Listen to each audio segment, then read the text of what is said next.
Pam Hutchinson, found dead in a hotel, murdered.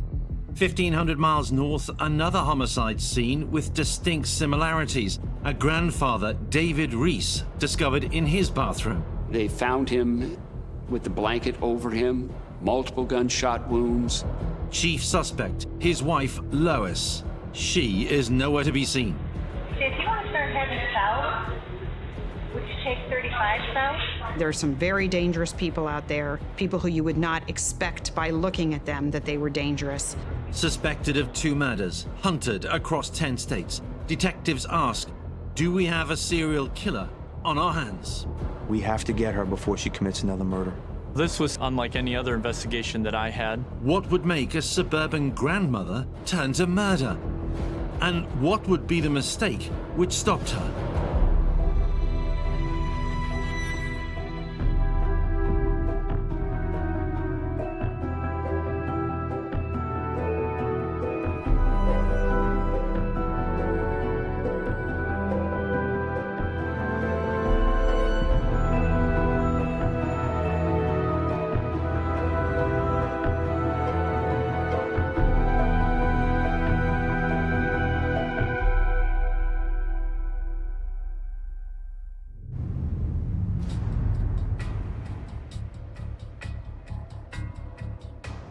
On March 23, 2018, friends of David Reese realized they hadn't seen the grandfather and local business owner for 16 days.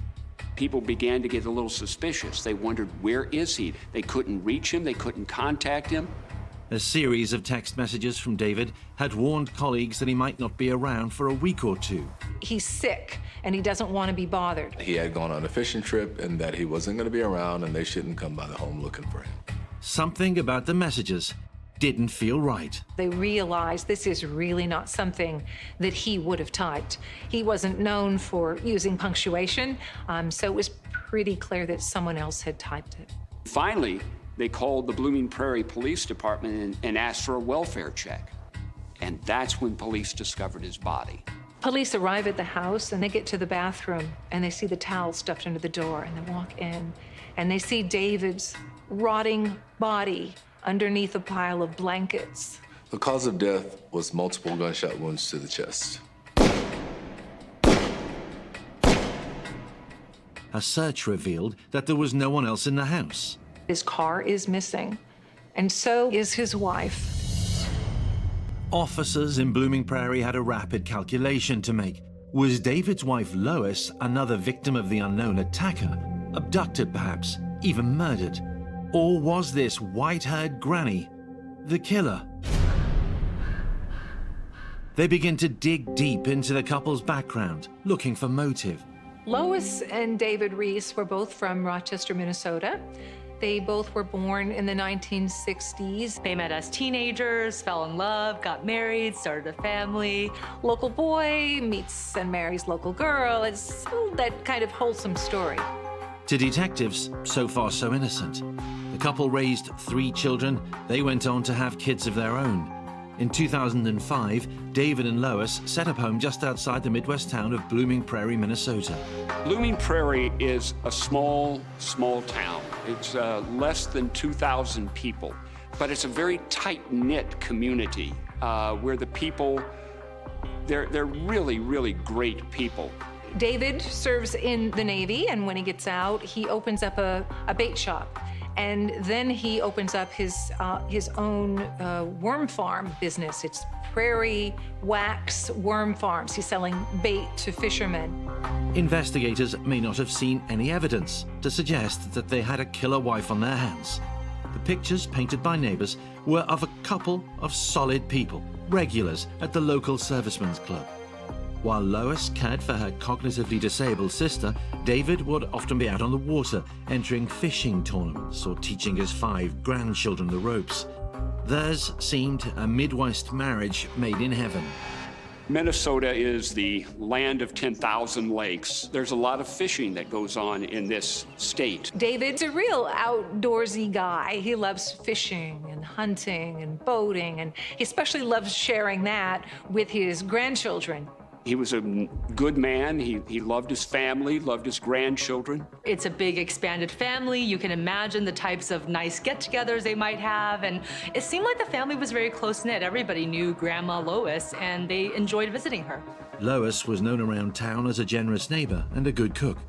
No evidence on display that she was a killer. She looks like a matronly, lovely person who might bake you cookies or take care of your children when you're gone. But detectives will discover not everybody in Blooming Prairie was aware of the whole story.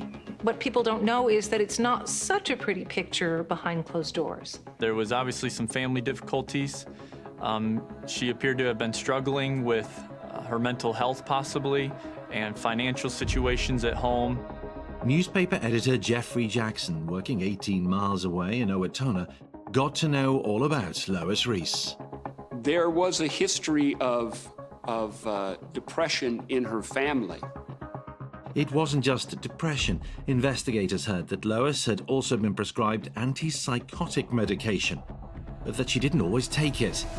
Lois and her husband rowed over how she managed her illness.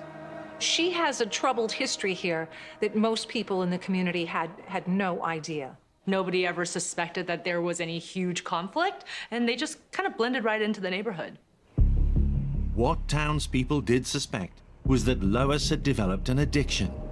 The hidden part of Lois's personality was that she actually was a thrill seeker, and she did this through gambling. Investigators looking into David Reese's death and Lois's disappearance soon discovered court records that suggested the homely-looking grandmother had turned to crime to fund her habit. Once the gambling addiction took hold, there was nothing that could stop her. And if she didn't have the funds to bankroll her gambling, she would stop at nothing to steal.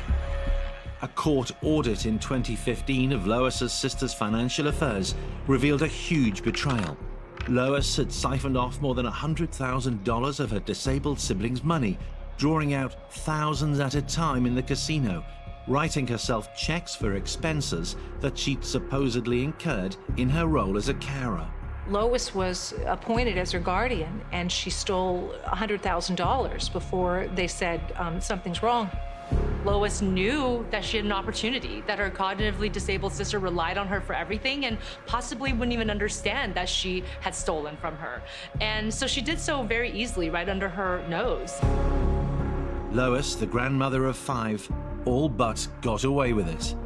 She was not charged criminally in that, but she was removed as guardian, and in the papers and the legal documents that were filed removing her from that, it did indicate that she had spent thousands and thousands and thousands of dollars gambling, particularly at this one casino, the Diamond Joe Casino, which isn't far from their home in Blooming Prairie.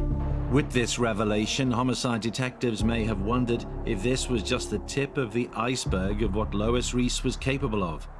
Criminologist Dr. Brian Frederick believes it should have raised alarm bells. It's not completely uncommon for people to steal from those that they're taking care of. But I think if we sort of look at it within the context of who Lois Reese was, yes, I think it would have thrown up a red flag, or it should have. In their search for motive, detectives had evidence that the Reese's marriage was suffering under the strain of Lois's addiction. Everything was saying that the source of their trouble was money, and particularly the money she was using for gambling. She had an addiction problem. She had a mental illness that she wasn't properly treating because she had discontinued her medication. Investigators wondered if David Reese had fallen victim to his wife's demons. Had he been murdered because of Lois's failure to take her medicine, or because of her money troubles? When they looked into the deceased man's latest financial transactions, they found a number had been made after he was thought to have died. And the person who had made them? Lois Reese. She transfers money from David's business account to his personal account. She wrote 3 checks, giving herself $11,000. I believe that she had planned that she was going to have to continue along this path of crime so that she can amass enough wealth for herself to do everything that she wanted. After uncovering the bogus financial transactions, officers looked at the texts David had apparently been sending over the previous 2 weeks in a new light. They clearly had not been written by him. She manufactured a text messages to his family and friends to say that he had gone on a fishing trip and that he wasn't going to be around and they shouldn't come by the home looking for him. She eventually sends another text that says, you know, that he's sick and he doesn't want to be bothered. All of these text messages, obviously, to keep people from looking for him and throw them off the trail. A warrant was issued for Lois's arrest, but she was long gone. There was probably always a part of Lois that actually felt disdain for her very conventional life. Once that floodgate opened and she killed her husband, she thought, I'm gonna do whatever I want now. It's like she doesn't even have to be that grandma anymore. Who or what did Lois Reese want to be? Police suspected she had become a killer and they knew she had stolen from her dead husband. But what would she do when the cash ran out? I don't know how she would have come up with more money at the end of the day. On the run, perhaps contemplating a new life, perhaps another crime. Until officers caught up with her, they had no idea what was in the mind of Lois Reese or what she was capable of. Someone was about to find out. They had drinks together, they had fun together, they talked, they laughed, until Lois killed her.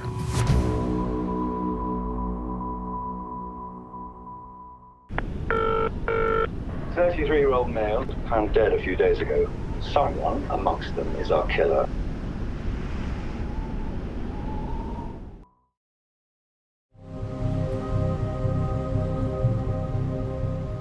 Lois Reese is on the run.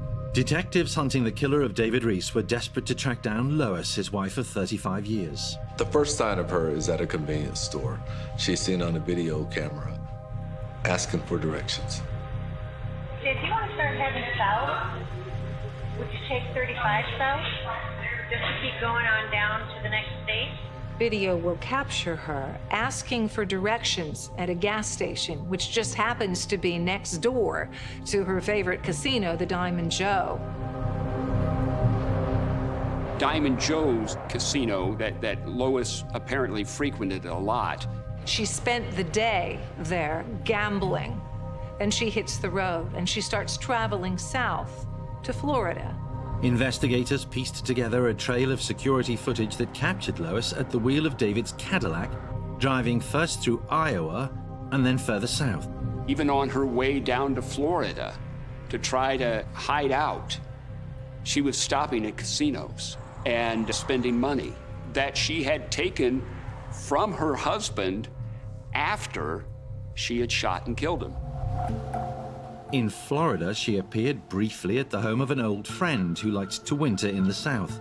Homicide detective David Foraker worked the case. It just so happened that our suspect showed up to her house on Fort Myers Beach a few days before the homicide.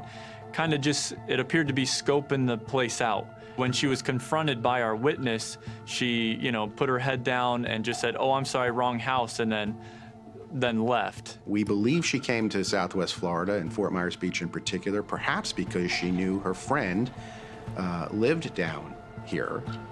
We believe that's why she went to the house to see the friend, although she got spooked when the friend recognized her and she left immediately. The woman, originally from Blooming Prairie, had heard on the grapevine of David Reese's demise and that his wife was the only suspect. She called the police, but by the time they arrived, the fugitive had fled once again. The trail went cold until an unusual report came in from a nearby resort. A guest had complained about a foul odor coming from the condo above his. The hotel personnel go to room 404 to check. Room 404 had been let to a woman in her late 50s, Pamela Hutchinson. Letting herself in, the maid found the bathroom door blocked. When she tried to open the door, she couldn't. It kept running into something. And she finally managed to shove the door open. They find Pamela's body covered in towels, and she's been shot. There was, as she described it, also a tremendous odor that was coming from it. And I believe Pamela Hutchinson had been dead for a few days. When police officers attended the gruesome scene, they immediately saw signs that the victim, a solo traveler, had been keeping company with someone. A couple things that I first noticed when we got there and was briefed by the others already on scene were the spare bedroom and the spare bathroom looked like they had been used. I don't know, typically, if there's only one person in a room, you would think they would only use one bathroom, maybe use both. But then again, the bedroom, the second guest bedroom also looked like someone had slept in the bed. I knew that there was only one person that checked into the room. Who was Pamela's mystery guest? And had they been friend or murderous foe? At first, local law enforcement was stumped. Driving to the scene initially, my mind was going from one end of the spectrum to the other of, okay, who might have done this? What could have happened? This incident, this murder investigation, it rocked us. This was certainly unlike any other investigation that I had. It wasn't just your normal run-of-the-mill, if there is such a thing, homicide. Fort Myers Beach is a smaller town in Lee County, and it's a quiet town, but not by the norm to find a murdered person in a rented condominium there. Homicide investigators in Fort Myers set about reconstructing Pam Hutchinson's last movements. Who had the vivacious divorcee been spending time with? Soon after she arrived, we see her befriending somebody. We had no idea who this female was at first. She wasn't supposed to be meeting anyone specific. Security footage from April 3rd showed her at a bar in the Marina Village Resort with another middle-aged woman. They were seen to have drinks and dinner together and chatting, and it looks like they were getting along really well. Pam's drinking buddy would turn out to be fugitive Lois Reese. We have no evidence to suggest that they knew each other prior. Lois is the one who initiated the contact because she had an agenda. She had a plan. On April 3rd, Lois Reese is hanging out with her new buddy.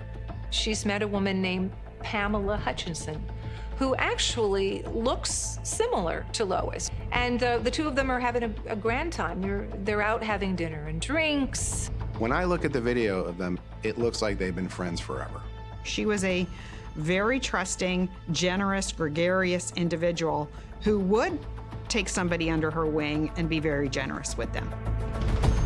Pam had no reason not to trust Lois Reese, who had introduced herself as a fellow life-loving singleton. She looks like a non-threatening individual who just wants to have fun. Carmine Massino, sheriff of Lee County, which includes Fort Myers Beach. She could be your family member. She wants to have a drink. She befriends our victim. Unfortunately, there's some very dangerous people out there, people who you would not expect by looking at them that they were dangerous. Detectives investigating Pam's murder watched her socializing with Lois Reese and slowly began to piece things together. All sorts of things were crossing my mind, but it never would have dawned on me that another elderly white female would be my killer. It's the simplest, most direct, immediate form of evidence that they could start working their investigation from. Remarkably, the video is perfect. And what we find through the video is our victim and another white middle-aged female going back and forth from the victim's condominium room on a number of occasions over a course of a few days. And that begins really the investigation. Who is that other woman with our victim?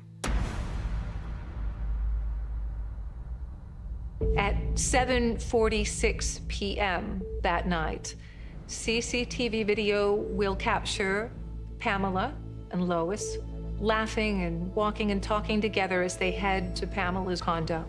We see them entering the condominium together, we see them leaving, we see them entering, and then all of a sudden we don't see our victim leaving the condominium anymore. The next day, Pam didn't check out of the resort as she'd originally planned. A call comes from Hutchinson's rented condo to reception, asking to stay for a couple more days and given her credit card number, and it's extended for 3 days. Not an unusual occurrence, but detectives would come to realize that it probably wasn't Pam who made the call. Pamela's family has started to get a little worried because she should have been home by now. And she had been posting on Facebook, but suddenly she's not posting anymore and she's not responding to any of their posts. So they're getting concerned. Their worst fears were realized a few days later when the holidaymaker's body was discovered. Detective David Farraker was soon at the scene. Once I entered the bathroom, I noticed that there was a pillow. It appeared to be from the bed itself that had a defect in it, consistent with being a gunshot and being in close contact with a firearm as it was fired. investigators in Lee County learned of a suspect on the run from another killing, that of David Reese. We have an investigation, a death investigation, maybe a murder investigation going on in Minnesota. At the same exact time now, we have a murder investigation going on in Fort Myers Beach, Florida. That creates a very unique set of circumstances. We got into direct communication with the detectives up in Dodge County, and they were very helpful. We developed a rapport, started communicating basically nonstop over the next couple weeks, just going over things, providing them information and vice versa. We actually received photos of their crime scene up there and compared it to what we had down here. And again, they were very similar. So that solidified for us that, okay, the person who was responsible up there was also responsible for the homicide down here. Similarities, like the steps the killer had taken to conceal the murder. She starts to do her own cover-up of the crime scene, puts the towel by the door so there's no odor coming out. Now, Lois Reese was wanted in connection with 2 suspicious deaths. At that point, she would stop at nothing, not only murdering her husband, but taking the life of a stranger and then her identity.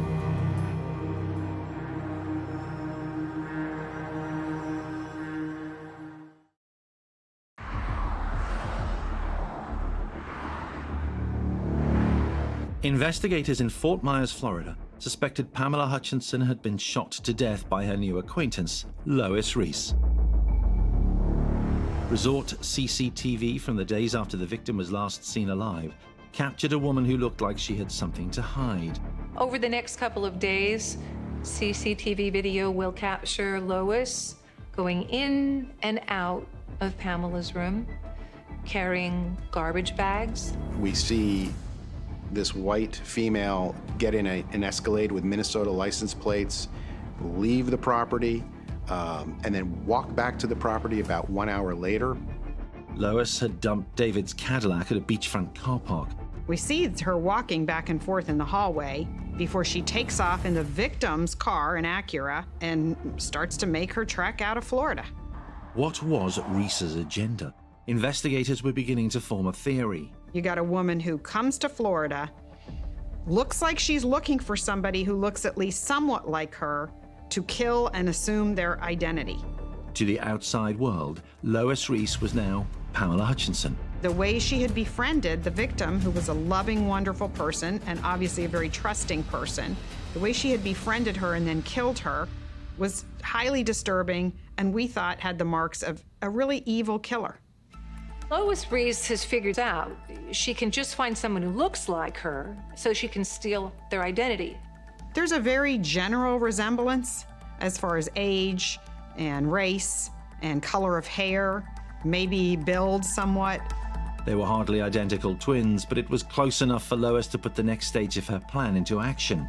She goes to an ATM or to a bank on Fort Myers Beach, where Lois Reese withdraws $5,000 from the victim's bank account. She takes the victim's driver's license, credit cards, her identity, her vehicle. And what does that do for her? That gives her more time. It's clear where she's going. She wants out of the country. In my belief, she knows we're on her tail. And off she goes in the victim's car, the Acura, not to be seen until many, many hours later, farther up north in the state of Florida. Everybody presumed, because of the way they were following her path, that she was headed to Texas and then probably to Mexico.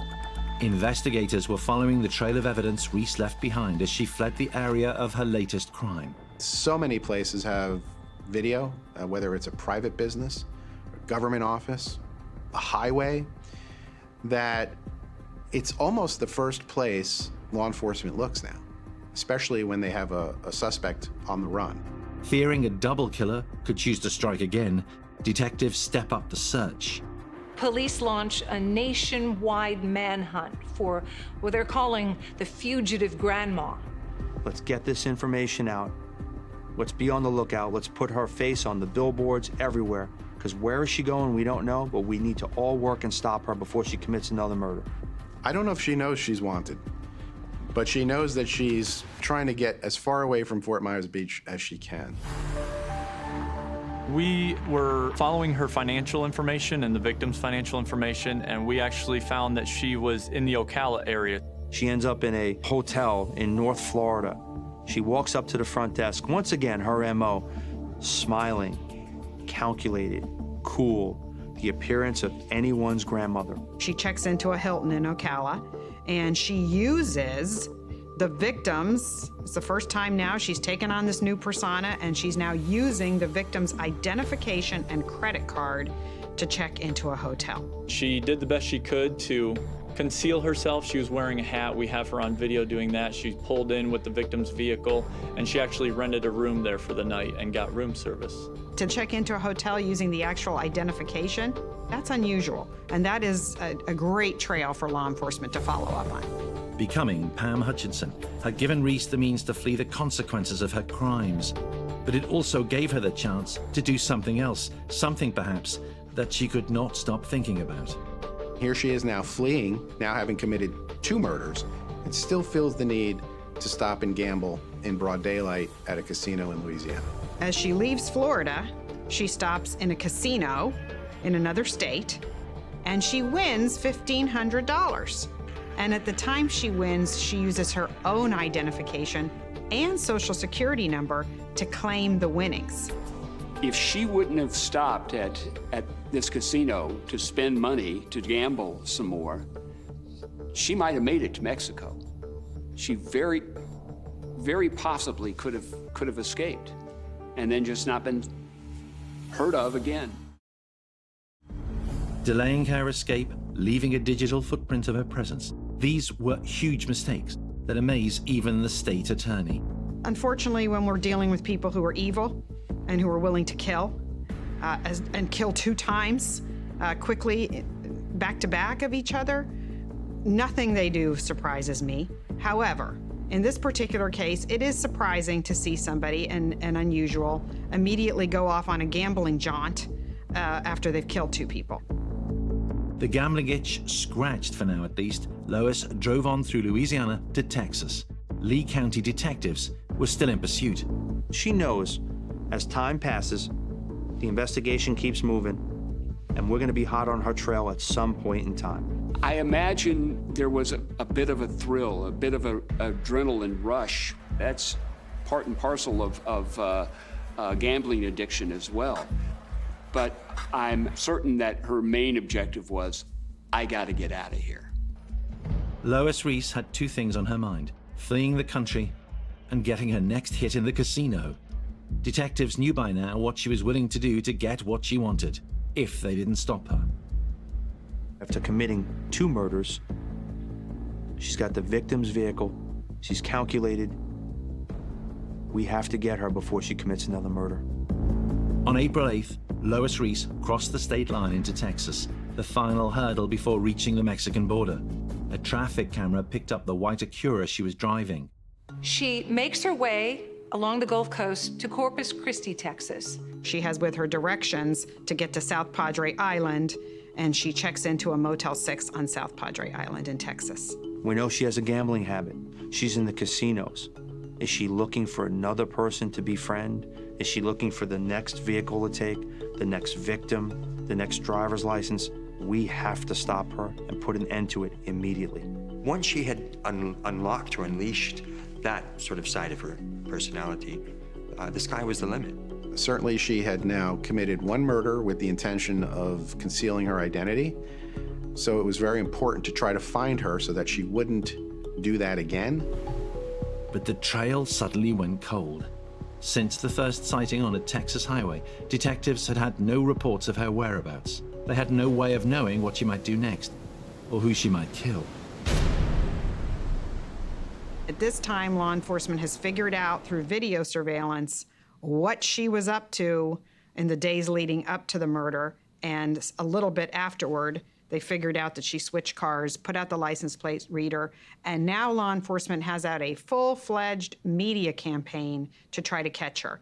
Her picture's everywhere. We have the paper trail of the credit cards, debit cards, vehicles, bolos, be on the lookouts all over the highways, the billboards. It's a matter of time, but in that time, we want to make certain in that time frame she can't commit another murder. We were behind the 8 ball a little bit, but with the investigation going forward and all hands on deck, we were able to make great progress in it very quickly and get the suspect information out so that way hopefully someone could come into contact with her and catch her. Police offered a reward. The reward posted is $6,000 for any information leading to the capture of Lois Reese.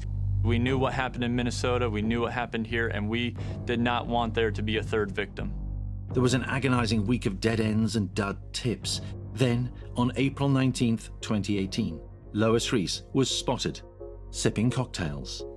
She's sitting in a bar in South Padre, and the bartender looks at her and says, "Oh, that's the woman who's wanted, who I just saw on TV." Piecing together Reese's movements since she arrived in the resort, detectives would come to a chilling realization. Reese had targeted another single woman of similar age and appearance, 65-year-old court reporter Bernadette Mathis. Remarkably, she looks somewhat like Lois, about the same height, about the same age, the head full of white hair. Not only did Lois Reese try to find someone who looked like her so that she could, assume their identity, but she probably found it easier to make friends with people who looked like her more generally, people who might have shared the same experience, look like sort of a cuddly grandma, or a frumpy grandma, even, if you will. Was Lois about to repeat her deadly pattern? She's a wolf in sheep's clothing. She walks up, she smiles, she's calm, but make no mistake, she's calculated.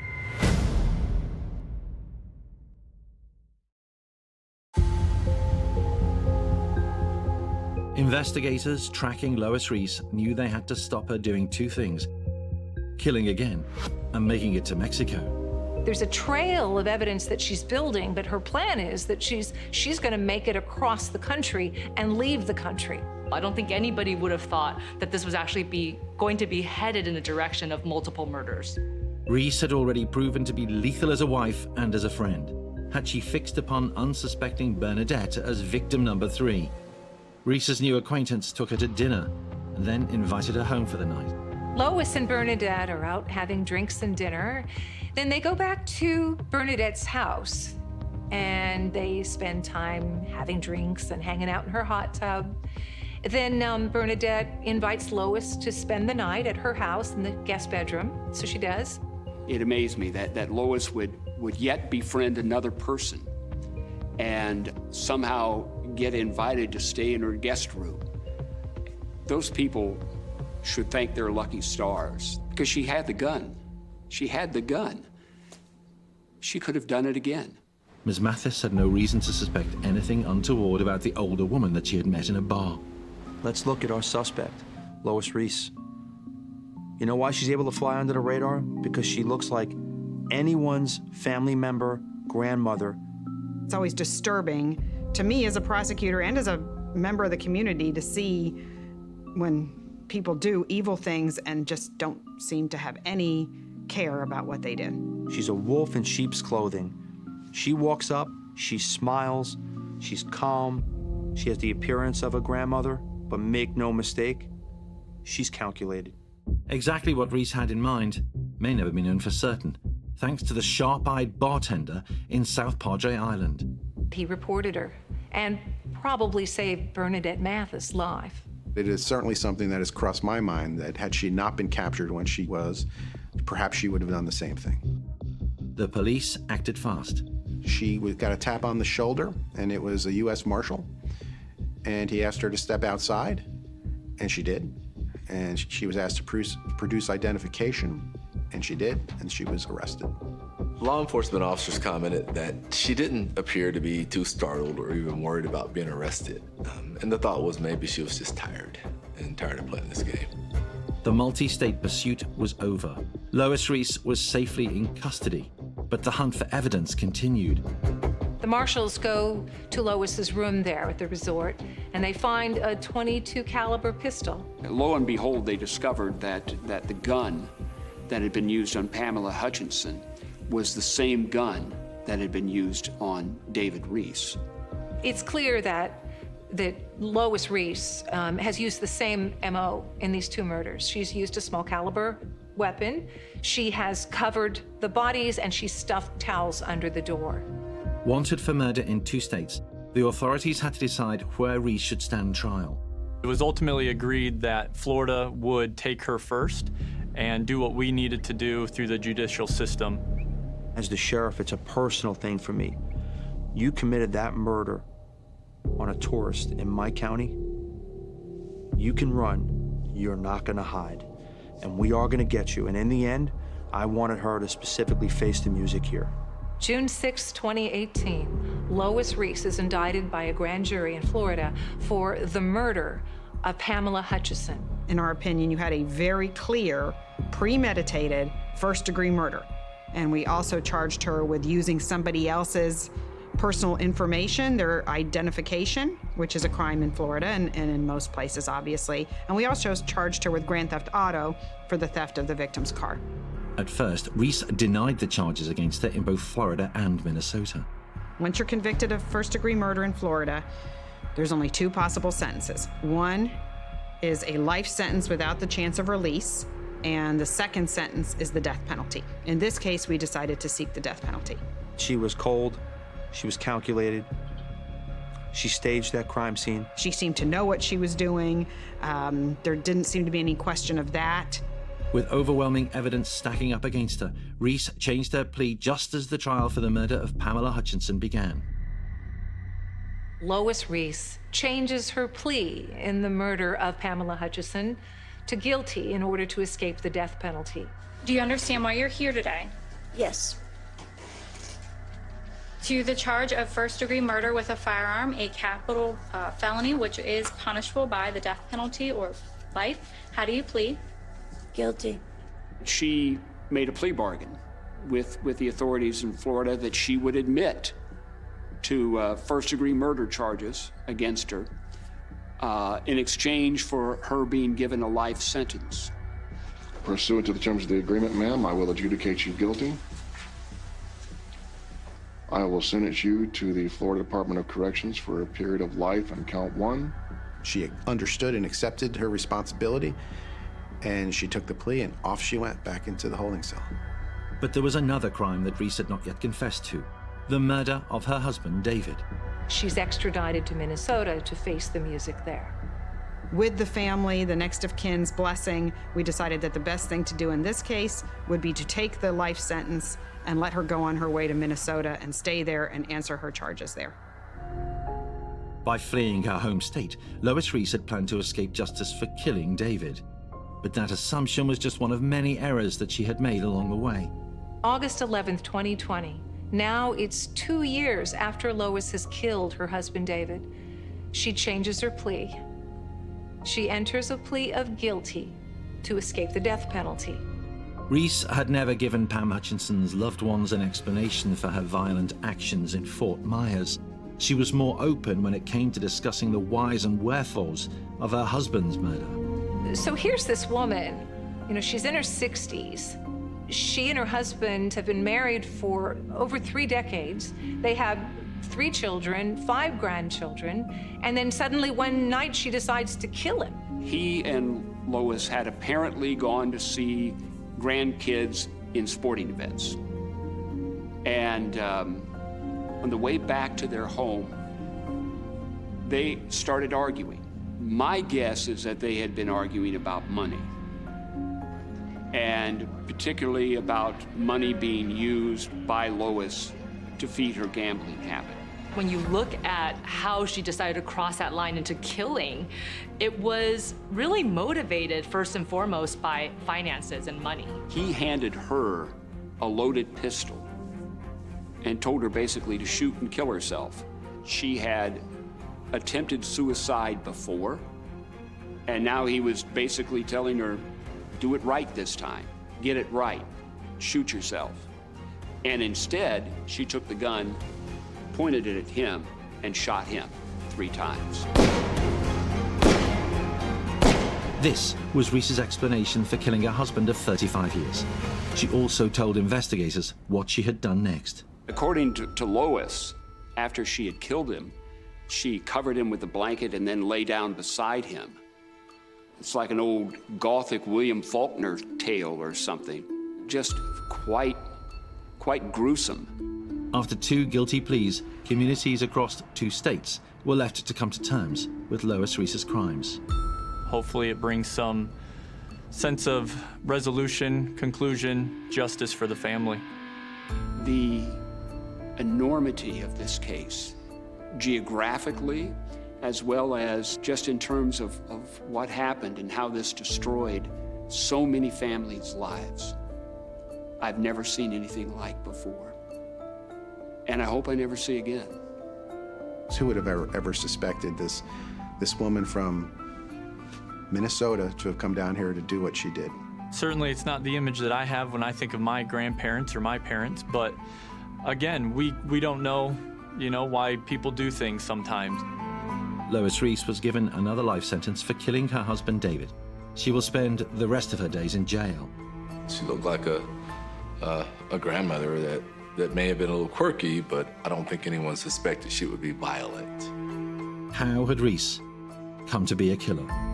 When you look at her path into murder, you can see that it was really motivated by money first and foremost. Really, all she saw was dollar signs, and it was whatever she could do to get as much money as possible, to amass wealth for herself. Money to feed her compulsive gambling habit. When that started, things spiraled out of control, starting with the killing of her husband, and then, of course, the killing of our victim here on Fort Myers Beach. A habit that helped leave a trail of breadcrumbs for detectives to follow.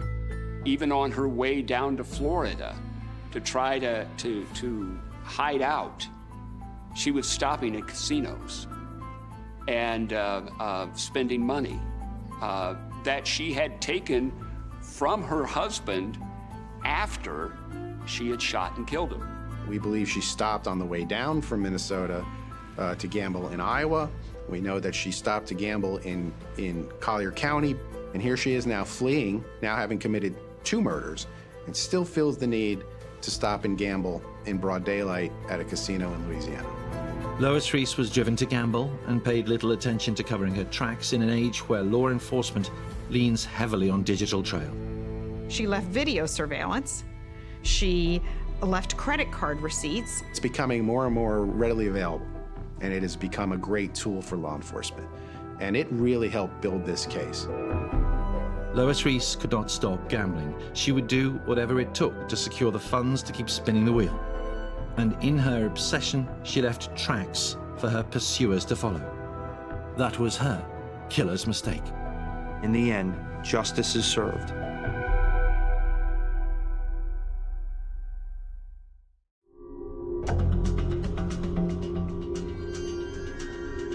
A missing person case is about to become a murder investigation. It was on the Monday morning after his disappearance that the grim discovery was made. Tanvier Ikbal's body is found abandoned in a car on a suburban side street.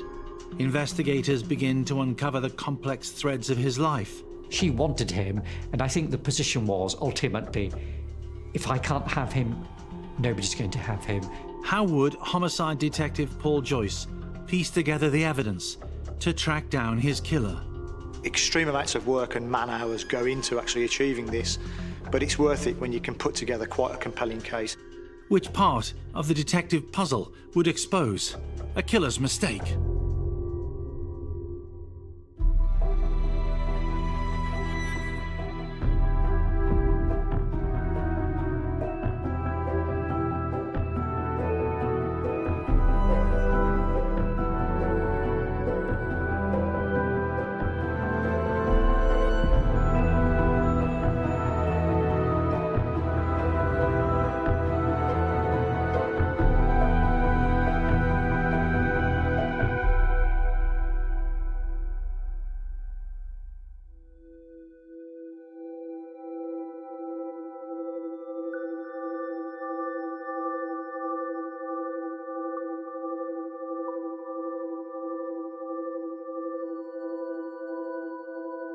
I was designated as the senior investigating officer for this particular inquiry. I was the duty SIO for the force on the day that this incident came in.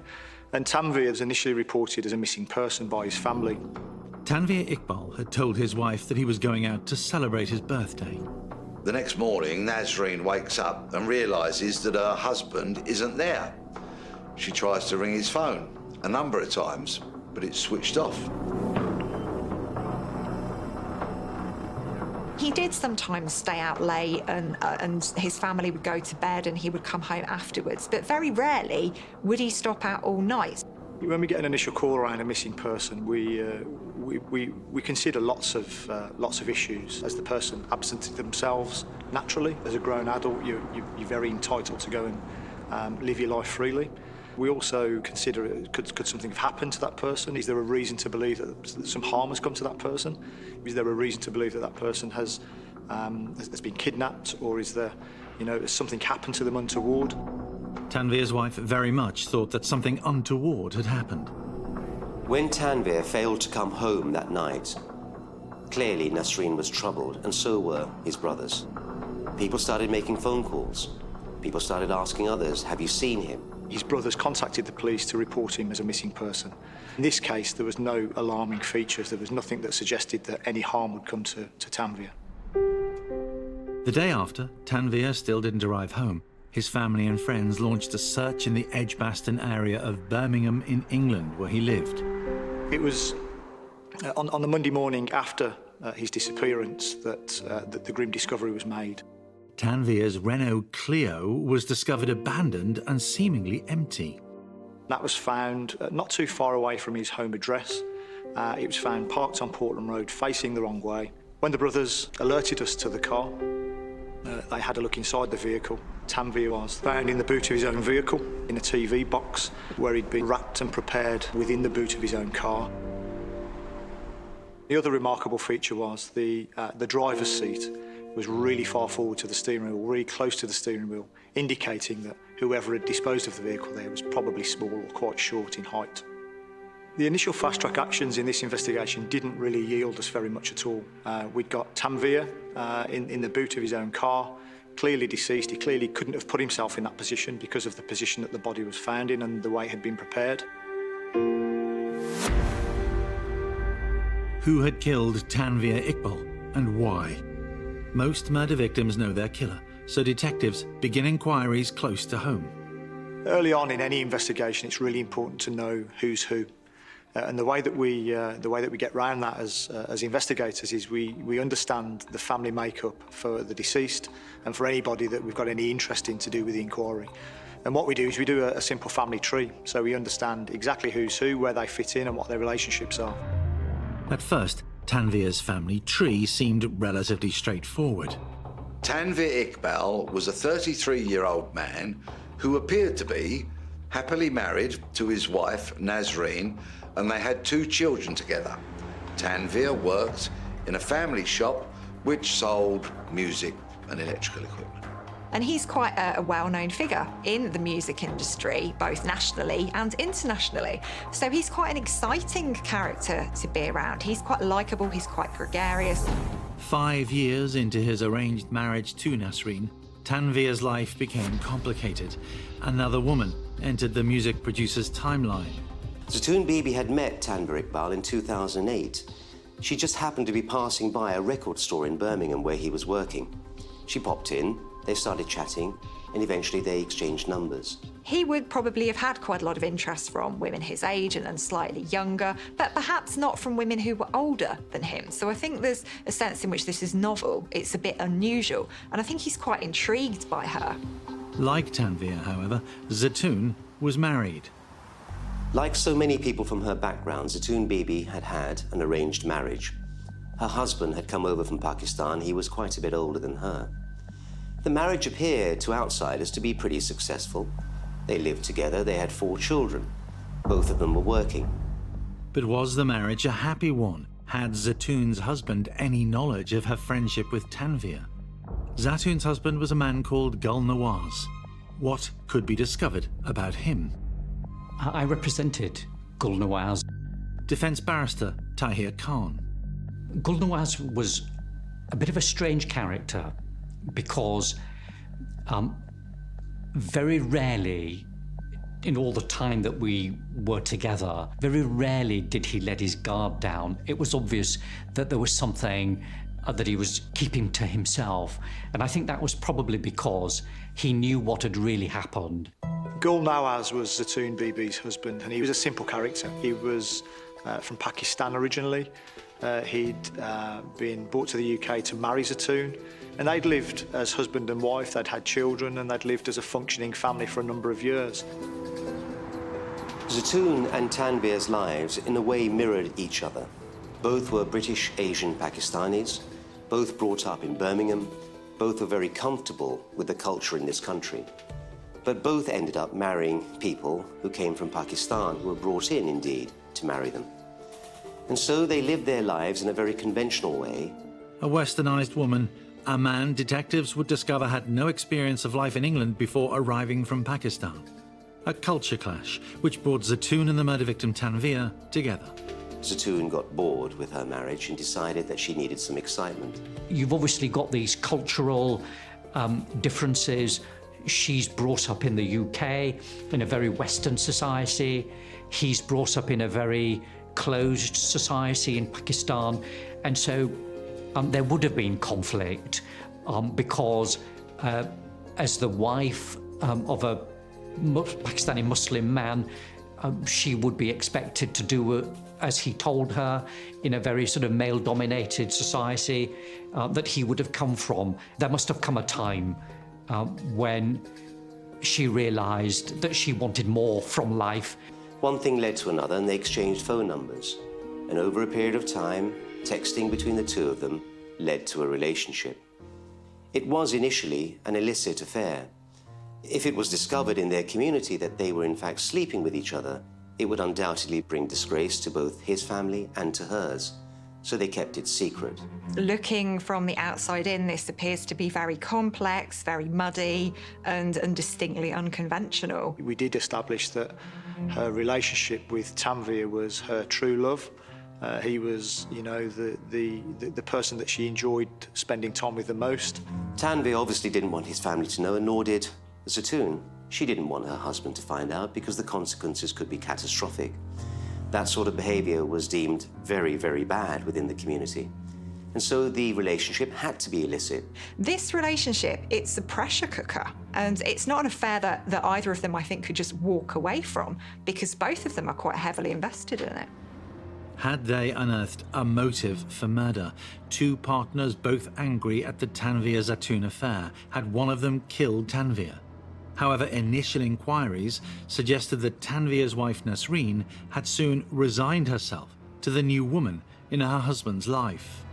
Nasreen came from a culture, from Pakistan, where it was acceptable in certain circumstances that a husband could take a second wife. And somehow she reconciled herself to this arrangement. Not only tolerant of it, she almost embraced it. Zaton managed to get to meet her. She'd take her for coffee at cafes. They'd sit down, they'd have a natter, they'd talk about their respective lives and about the man that they shared. And slowly but surely, Nasreen began to trust her. She believed that Zaton had both Tanvier and Nasreen's best interests at heart. That belief soon wavered, something which interested Paul Joyce. Clearly, there was a relationship. The two ladies knew about one another, and I don't really think either was very satisfied with the arrangement. A fact soon discovered. Zaton was actually taunting Nasreen. Zaton sent a video of her and Tanvier in a sexual kind of situation. She sent that video to Nasreen.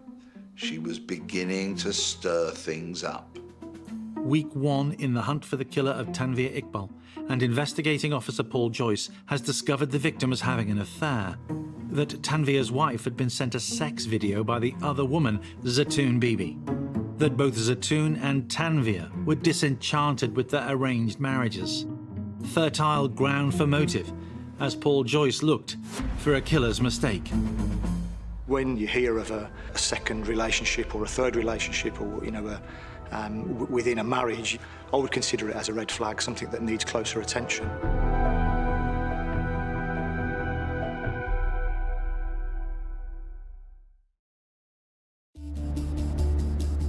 Murdered Tanvier Ikbal's complex private life was throwing up vital clues for investigators.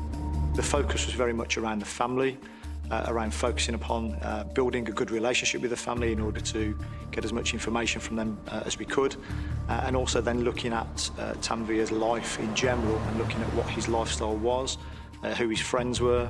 And that's when, of course, we learnt about the relationship with Zaton Bibi. For any police officer investigating a murder of this kind, that's going to be a big flashing beacon. That's a significant red flag. As the police uncovered the trail of the love triangle, they soon realised it could hold the key to their investigation. Part of my initial strategy around Zaton Bibi was to deploy specialist family liaison officers into her home to help her, to support her, and to also, from my perspective, look for any evidential opportunities that may exist and you know, to try and learn as much as I could about her relationship with the deceased. Joyce and his team also wanted to know how all of the parties involved were reacting within the complex four-person relationship intrigue. It was messy.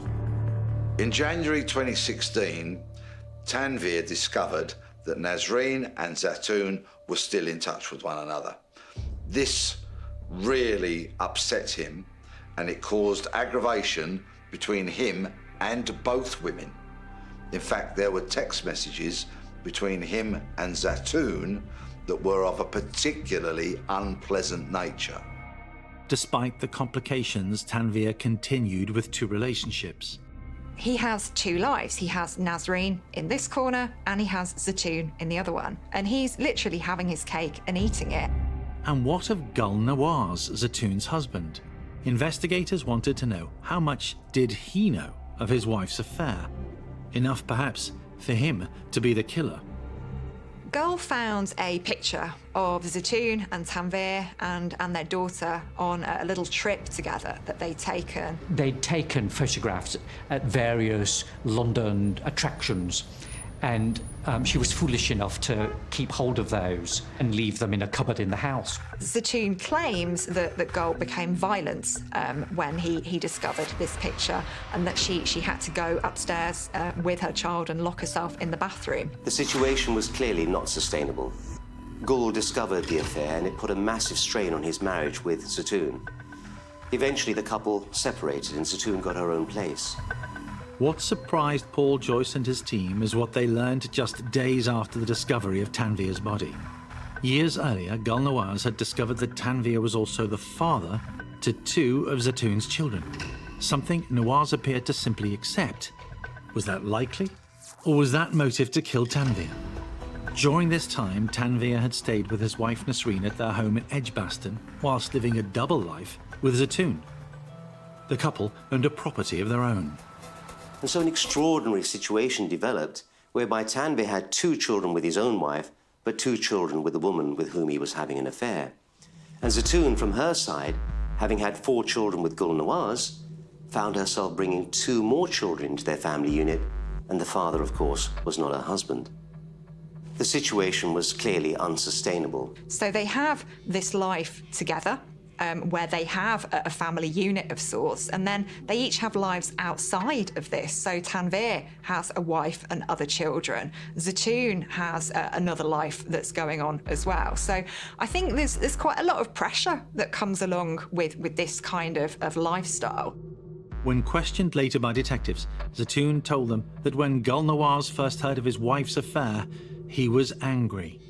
When he discovered that she was having a relationship and she'd had a child to another person, he basically divorced her.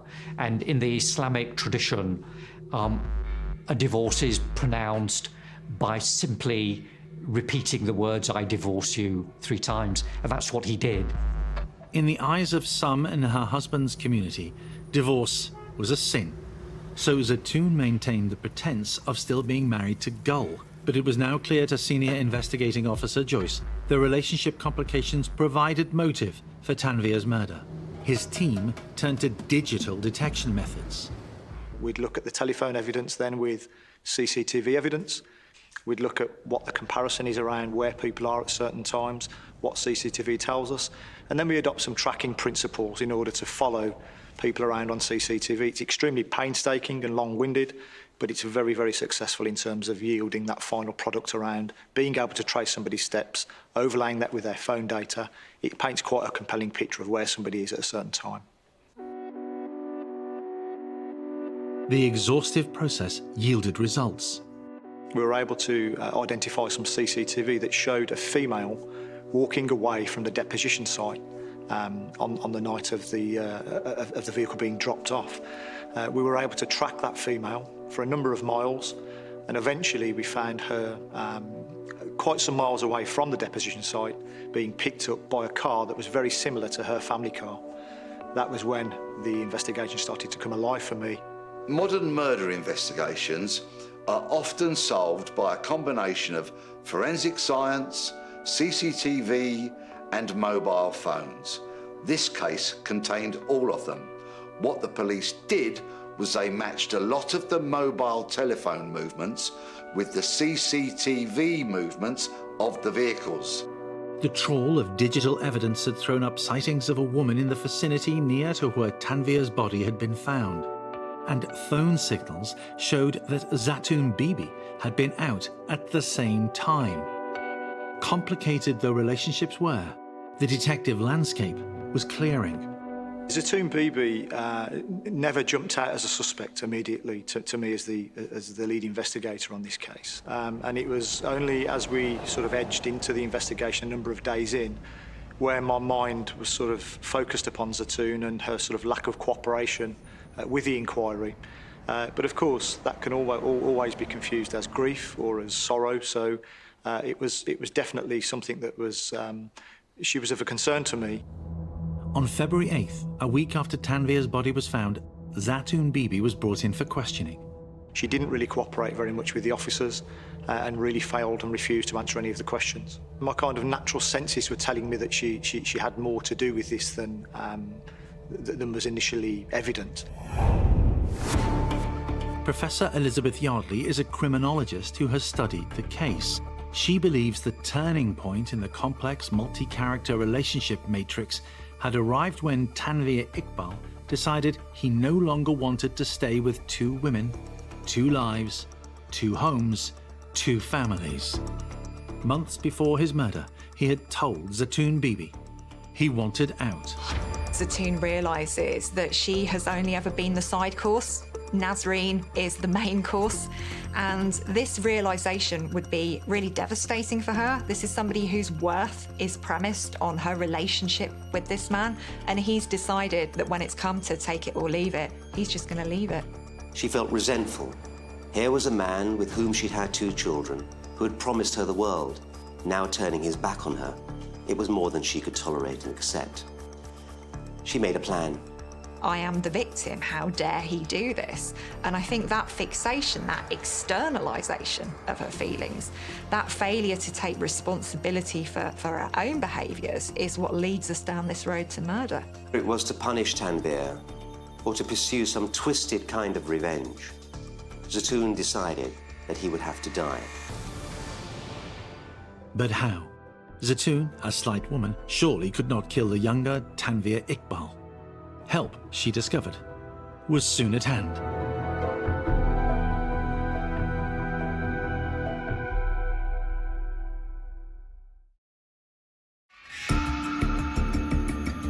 With Zaton Bibi refusing to cooperate under questioning, police began exploring other avenues.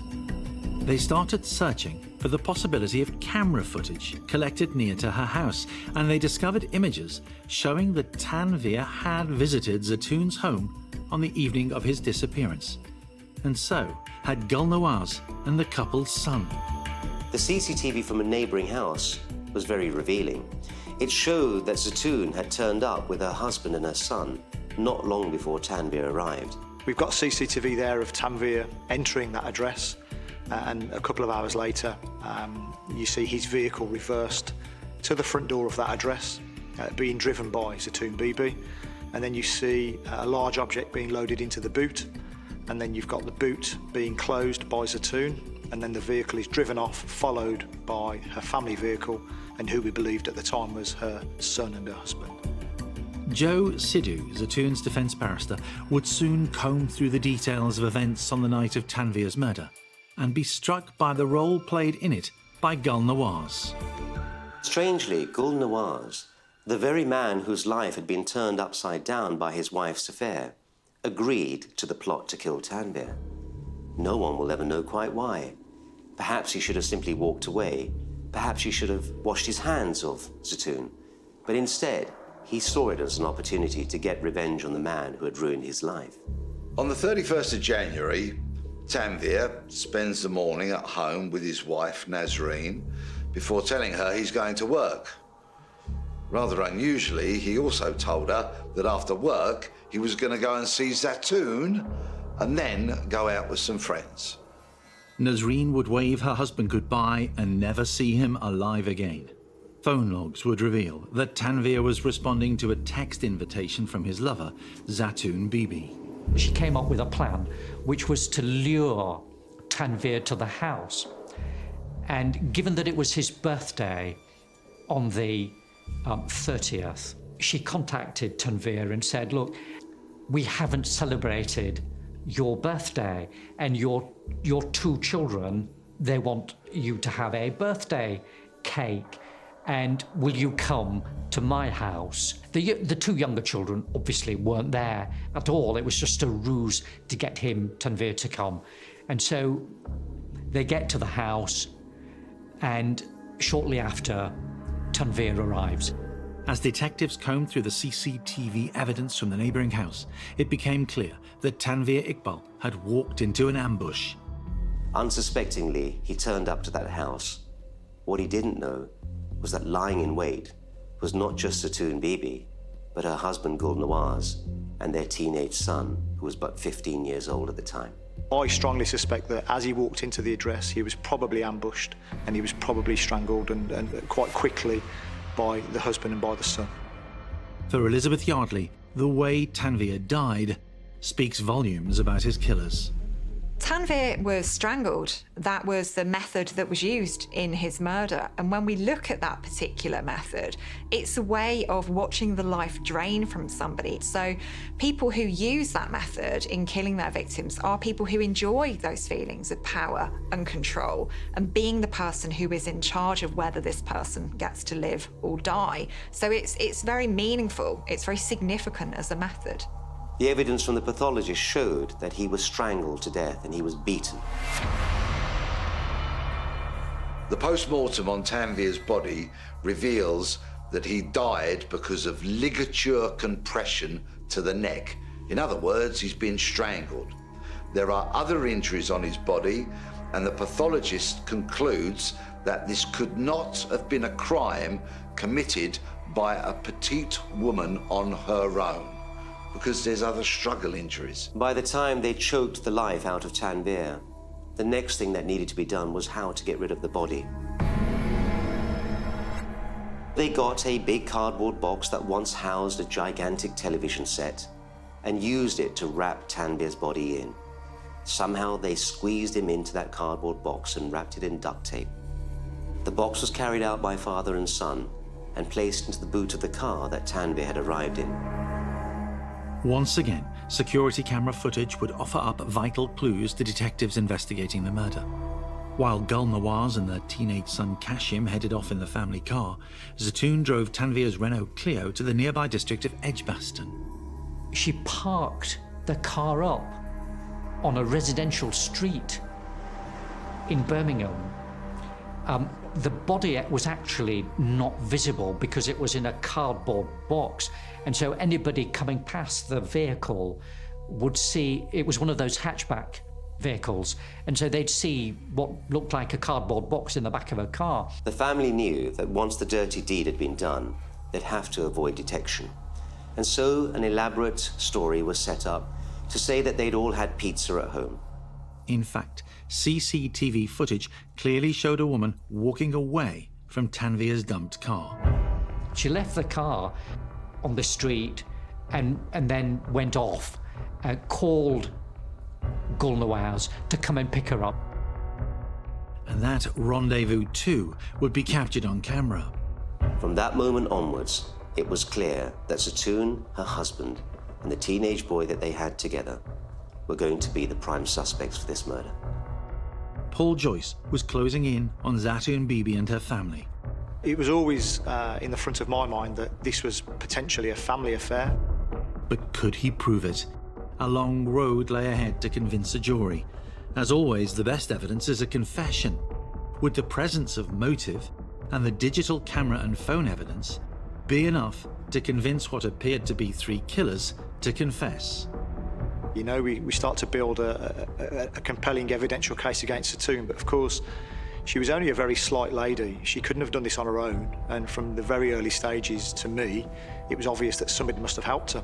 For example, a very small female couldn't pick up a 13-stone male, couldn't probably overpower a young, fit, healthy male on her own. In a Birmingham police interrogation room, Paul Joyce's team of detectives were placing their evidence in front of Gul Nawaz, Zaton Bibi, and their son. Their story began to fall apart once the police were able to get evidence of their movements. Their movements were tracked by cell site from their mobile phones, and there was CCTV near to the house where Tanvier was killed that showed that all 3 had arrived together, that indeed Zaton was the driver of the car. We're able to show telecommunications between the 3 of them. We're able to show the locations where they were at the time that they were sending messages and making calls.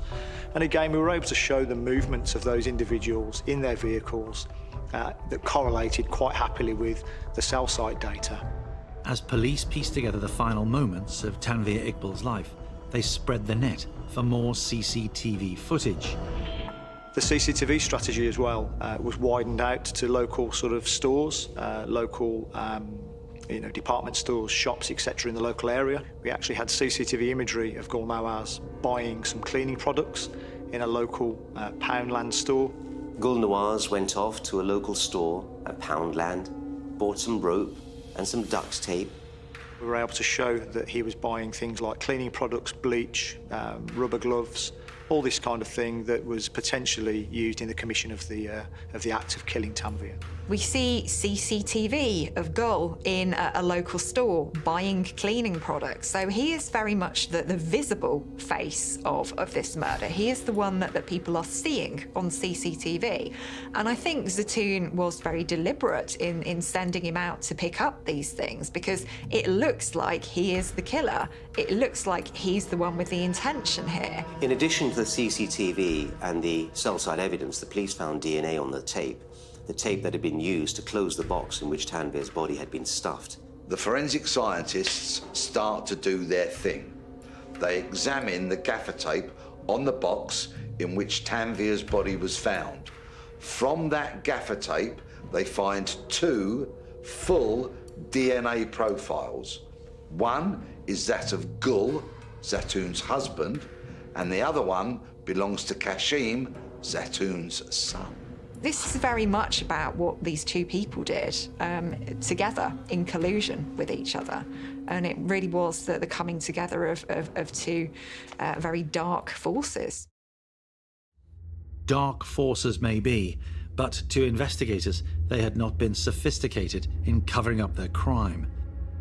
I think the main mistakes made by Zaton Bibi with this investigation was much of her activity was captured on CCTV. So there was a lot of naivety around where she did certain things and when she did them. And clearly her build, her stature, really sort of gave her away in terms of us being able to track her. The motive for murder appeared to be the affair and later closeness between Zaton and Tanvier, something which must have angered Gul Nawaz. What was he saying about events? Gul was arrested and told police, he knew all about Zaton and Tanvier's relationship, but that he didn't have a problem with either of them.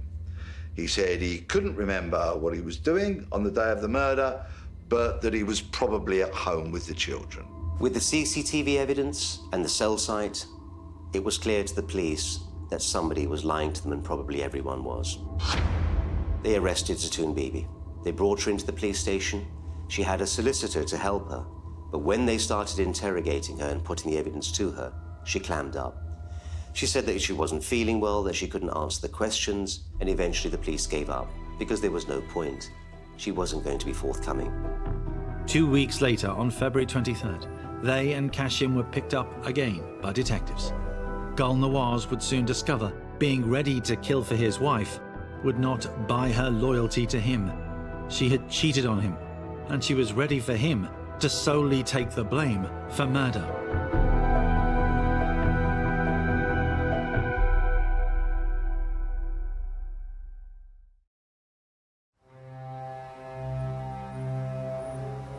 The police believed they had enough evidence to bring charges against the three family members. The police obviously went about their investigation in a way that you would expect. They were looking at every piece of evidence. What drew their attention, of course, was CCTV. And very tellingly, it showed Zaton driving Tanvier's car away after something had been loaded into his boot. It was obviously something very heavy, as could be seen on the footage. And the two people responsible for lifting that box with Tanvier's body were Gul and the teenage son. It's certainly my view that Zaton Bibi was behind the planning and the execution of this particular crime. It's certainly my view that she was the organiser. She was able to enlist the support of her family, of her husband, her son, in order to lure Tanvier to his death, then kill him in a cold-blooded fashion. Once Zaton Bibi and her husband and teenage son were charged with murder by the police, they were remanded into custody. All three were in different establishments. Zaton obviously in a women's prison, her husband in an adult male prison, and the son in a teenage place of incarceration. Barrister Tahir Khan represented Gul Nawaz in the case and spent a lot of time around the family. He saw his client fall victim to a plot to walk free from Zaton Bibi. Whilst all three of them were, as it were, awaiting trial, she in prison, Kashim in a children's secure unit, there was a huge amount of telephone traffic passing between Zaton and Kashim, in which what she was doing was trying to persuade her son to blame his father, Gul Nawaz, for having carried out the killing of Tanvier. Over the course of the next few months, as the case awaited trial, Zaton tried several different tactics to avoid any responsibility for Tanvier's murder. What then transpired over the next few months was that Zaton was phoning her son on a regular basis. Those phone calls, unbeknownst to her, were being recorded by the prison. And in the transcripts that came out at trial, it became clear that in her conversations with her young son, Zaton was trying to persuade him to come up with a story with her that would make both of them innocent, but render Gul guilty. Despite Zaton's attempts to manipulate him, Kashim initially refused to go along with her plan. What you see in the calls, the recorded calls from the prison and the transcripts that were used at the trial, is Kashim saying, "I'm not going to do it." But he was slowly worn down by his mother, manipulating him, emotionally blackmailing him, saying, "There is a way for you and me to avoid being convicted of murder.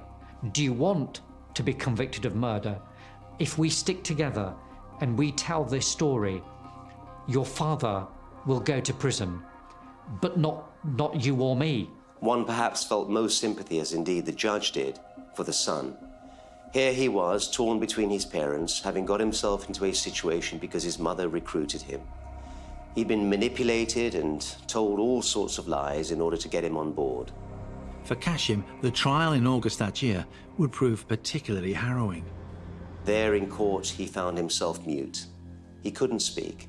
What could he say? If he went into the witness box, he'd have to point the finger at his father, and he knew that wasn't true. So he stayed where he sat in the dock and listened to his two parents tearing each other apart. We found ourselves in a situation with this particular group of people where they wanted to just blame each other. So during the trial process, there was never any responsibility taken by any one individual. In court, the part played by security camera footage came back to haunt Zaton Bibi. When we got into the trial itself, eventually Zaton gave evidence. It was a long, grueling process. The prosecutor put her through every bit of evidence and demanded to know what she said about the CCTV and the cell site. Zaton fought her corner. She claimed that she was being stitched up. She said that she was an innocent victim of an abusive husband. Not surprisingly, the jury did not believe Zaton Bibi's account of what had actually happened. She demonstrated herself to be an inveterate liar. All of the phone traffic between her and Tanvier during the course of that relationship indicated that she was a manipulative, scheming woman. She was just not a credible witness. Instead, the jury chose to believe the evidence of the mobile phone calls, the DNA and, crucially, the CCTV footage that Zaton Bibi had overlooked. The evidence told a very different story to hers. This isn't Zaton losing control. This is Zaton trying to exert control. This is not a crime of passion where she's completely lost it and she doesn't know what she's doing. She knows exactly what she's doing. Besides Zaton in court, her husband Gul Nawaz was no less guilty in the eyes of the jury. They did not accept that he was an innocent who only became involved because his wife had killed her lover and asked him to help. And then there was Kashim, Zaton and Gul's son, who was just a 15-year-old boy at the time of Tanvier's death. I felt sorry for Kashim because he was this young man, a child who'd been effectively recruited by his mother and perhaps to a lesser extent by his father to get involved in this killing. He also was convicted of murder. The jury came to the conclusion that all three of them had been involved in the killing, and guilty verdicts were returned against all three of them. Zaton was clearly the driver behind this plot to murder Tanvier. After all, it was her who had the relationship with him. It was her who was causing friction between him and the other woman in his life. She plotted it, she planned it, and her husband and son foolishly went along with it. In Zaton's case, because the judge had firmly come to the conclusion that she was the evil planner of the killing, that hers should be the longest sentence of imprisonment. And so she was given life imprisonment with a minimum number of years to spend in custody of 27 years. Even after being condemned by the trial judge as the mastermind behind the murder, Zaton continued to deny responsibility. When Zaton was sentenced to 27 years in prison for Tanvier's murder, that was not the end of it. She appealed her conviction. It was an appeal that didn't stand up. It was one that was immediately thrown out. But she was claiming that events in her life, had they been known at trial, might have resulted in a different outcome. And what she's doing here is she's still failing to take responsibility for what she's done. For the detectives who pieced together the story from the rigorous collection of evidence, the case was about as clear-cut as they come. We don't always truly know the real motive for the crime, for the murder, for the killing. However, in this case, when you look at the circumstances in their entirety, it would be fair to say that this would appear to be a murder that was based on jealousy. She could not live with the idea that he would be happy in a marriage to his wife. She wanted him, and I think the position was ultimately, if I can't have him, nobody's going to have him. And that, I think, was ultimately the reason why she took that extreme step of having him killed. Many people will have those revenge fantasies, but very few people will carry them out because they have those barriers, those ethical and those moral barriers that prevent them from physically harming other people. So the fact that Zaton has seen this through is very revealing about the kind of personality that she has. So she doesn't feel remorse, she doesn't feel empathy for other people. The fact that she's got her family involved in this is incredibly telling about this individual. Tanvier Ikbal may have been the murdered man, but he wasn't the only victim of the crime devised and carried out by Zaton Bibi. Zaton Bibi might have got away with murder, but for one crucial mistake. she simply forgot about security cameras. And what followed was a painstaking police operation to uncover it. When you look at the three main areas that were the focus, which was telephones, CCTV and forensic evidence, that was the main focus, and that was what proved this case. It's extremely satisfying for any investigation team to bring to justice, a group of people that are so evil.